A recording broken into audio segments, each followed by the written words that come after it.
اگر تاریخ پہ آپ ایک سرسری نگاہ ڈالیں تو وہب بن عبداللہ کلبی، یہ دو نام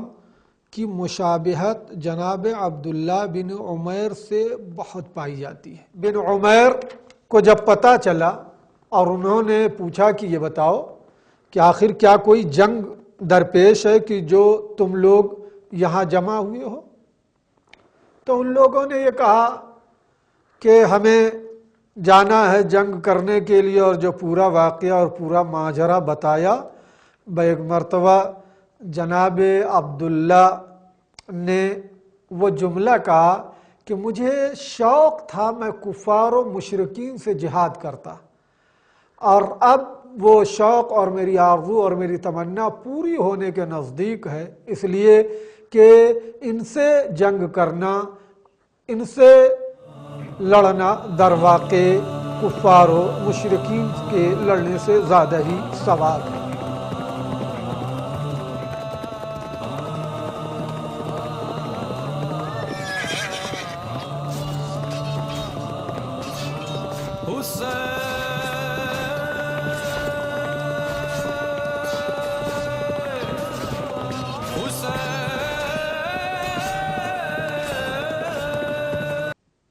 اعوذ باللہ من الشیطان اللعین الرجیم، بسم اللہ الرحمن الرحیم، الحمد للہ رب العالمین، والصلاة والسلام علی رسولہ الکریم وعلی اہل بیتہ الطیبین الطاہرین واللعنۃ علی اعدائہم اجمعین، اما بعد، بسم اللہ الرحمن الرحیم۔ کربلا کے چمکتے ستاروں میں ایک ایسی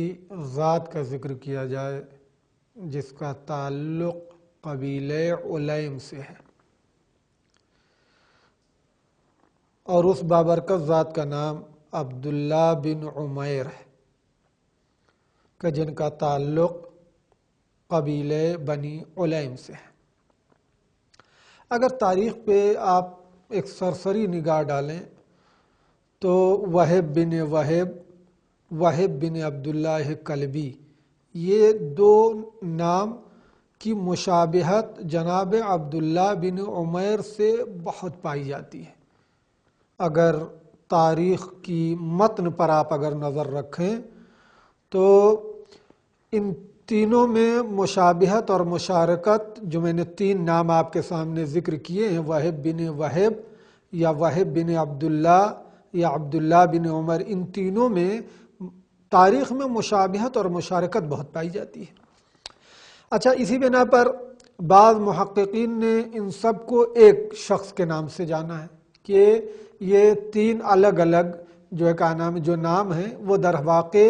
خارج میں صرف ایک فرد ہیں۔ اگرچہ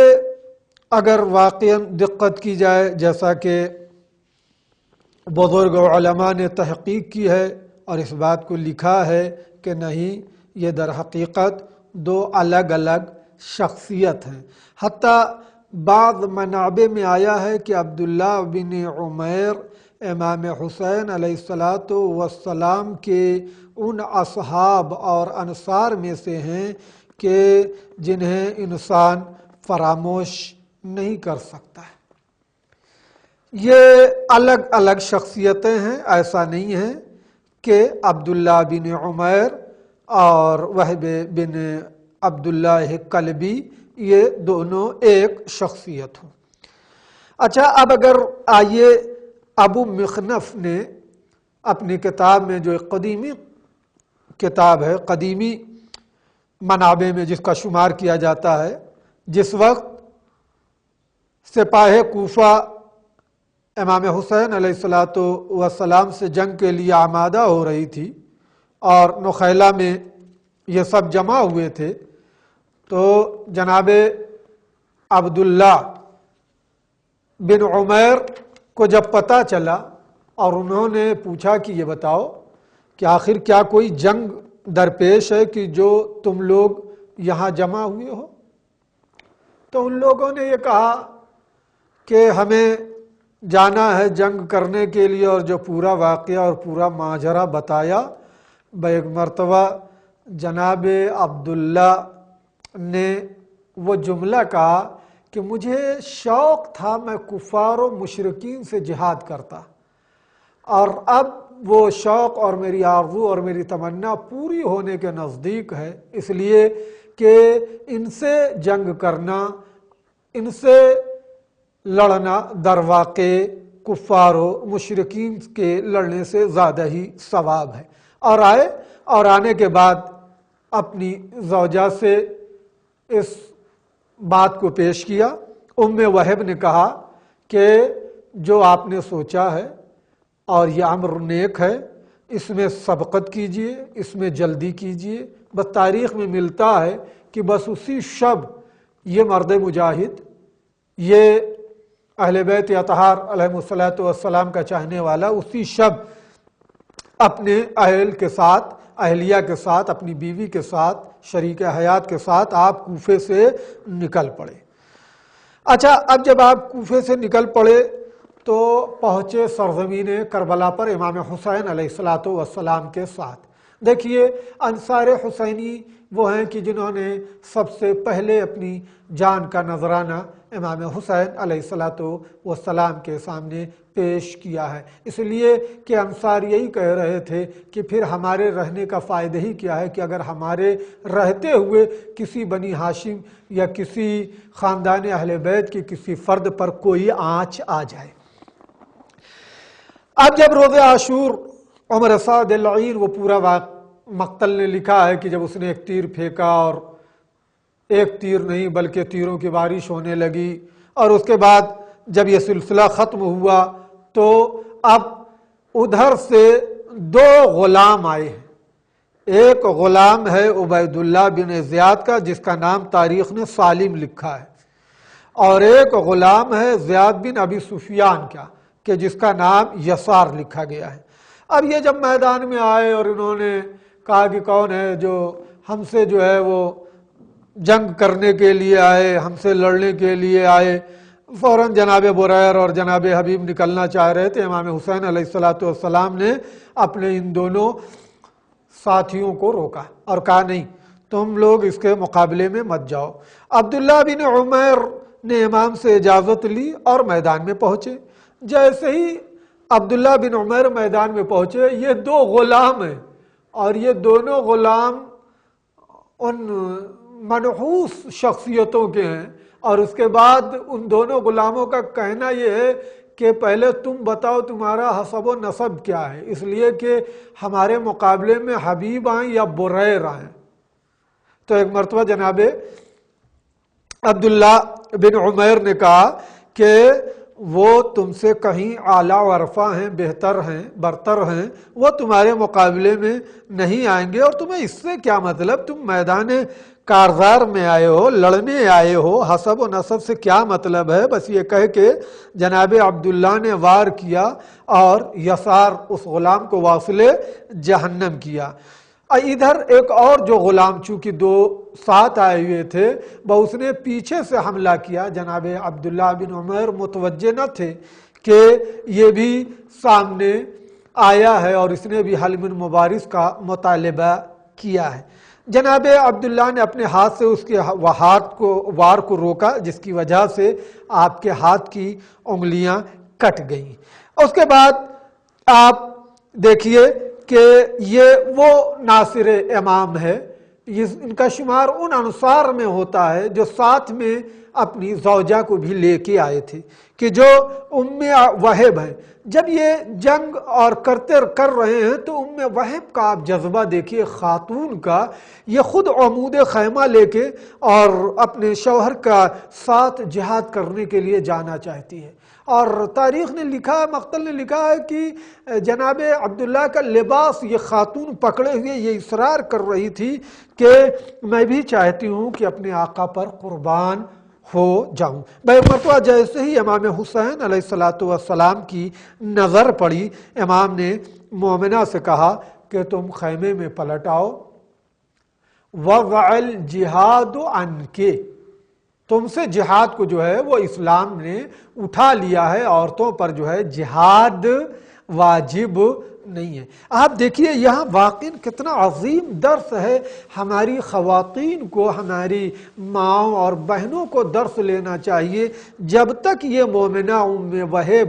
عبداللہ بن عمیر کی شریک حیات اس مسئلے سے واقف نہیں تھی کہ عورتوں پر جہاد ساقط ہے، تب تک اصرار کر رہی تھی، اپنے شوہر کے ساتھ میدان میں جانا چاہ رہی تھی۔ جیسے ہی امام نے فرمایا فوراً شوہر کا دامن چھوڑا اور خیمے میں چلی آئی۔ یہ آپ اندازہ کیجئے واقعاً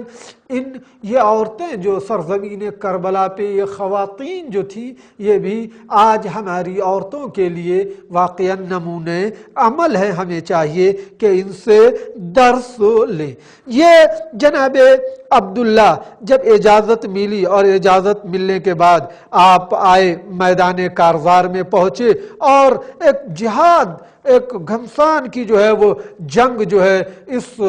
مرد مجاہد نے جو ہے وہ پیش کی ہے، اور رجز بھی پڑھا ہے۔ وہ رجز اگر آپ دیکھیے کہ واقعاً وہ رجز یہ ہے کہ ان تنکرونی فانا ابن کلبی حسبی ببیتی فی علیم حسبی انی امرؤ ذو مرۃ وعصبی ولست بالخوار عند الحربی۔ کہتے ہیں کہ ٹھیک ہے، تم اگر نہیں مجھے انکار کرتے ہو، نہیں پہچانتے ہو تو جان لو میں کلب کا بیٹا ہوں۔ حسبی بی فی بیتی فی علیم حسبی۔ اللہ اکبر! دیکھیے کس طریقے سے ایک خاندان کا نام روشن کر رہے ہیں اس اپنے رجز میں کہ میرا گھر علیم میں ہے اور میں وہ انسان ہوں کہ جس کے پاس غیرت ہے، جس کے پاس مروت ہے، اور کبھی یہ نہ سوچنا کہ میں جنگ کے وقت کسی وقت ذلت اور رسوائی کا سامنا کروں، نہیں، میں جنگ میں مرد میدان ثابت قدم بنا رہتا ہوں۔ یہ در حقیقت ایک وہ حسین کا ناصر کہ جو قبیلہ علیم سے تھا، جس نے اپنی جان کو امام حسین کے راستے میں نچھاور کر دی، اور جب یہ ناصر امام نے امام کو مدد کے لیے بلایا، آقا اپنے غلام کی خبر لیجئے، امام پہنچے، اور اس کے بعد وہ امام پہنچنے کے بعد اب وہ لاشا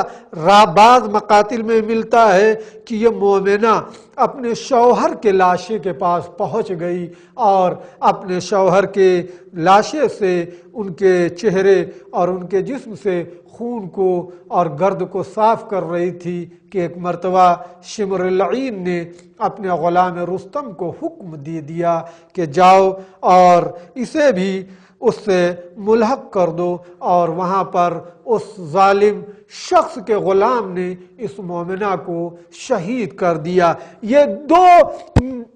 شوہر اور بیوی، میاں اور بیوی تھے کہ جن کے اندر شہادت کا جذبہ اتنا معجزن تھا کہ جس وقت انہوں نے سنا تھا کہ یہ سرکار سید الشہداء فرزند زہرا سے جنگ کے لیے یہ لشکر آمادہ ہے، تو انہوں نے سوچا اب ہم چلیں اپنے آقا کی نصرت کے لیے۔ واقعاً یہ کیسی آرزو اور کیسا یقین، کس یقین کے ساتھ انہوں نے اس آرزو اور اس تمنا کو